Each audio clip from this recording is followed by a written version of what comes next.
Għaddejjin it-tħejjiet biex nhar il-ġimgħa 17 ta' Diċembru fil-villaġġ tal-Milied fil-Marsa bit-tema Christmas Under the Bridge jitella kunċert organizzat mill-Banda tal-Pulizija.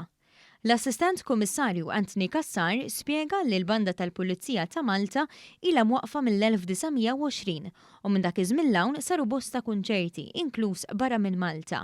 Iżda l-kunċert li se jsir fil-Marsa huwa speċjali ħafna l-korp għaliex huwa l-ewwel kunċert bis-sem tal-Banda tal-Pulizija mindu faqqet il-pandemija f'pajjiżna.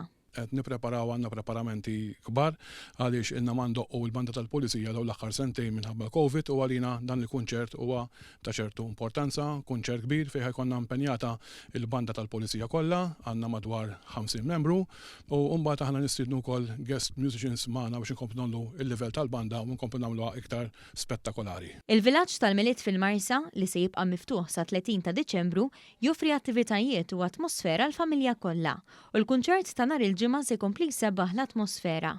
L-Assistent Kummissarju li jmexxi wkoll il-Banda tal-Pulizija tana toma ta' dak mistenni fil-kunċert.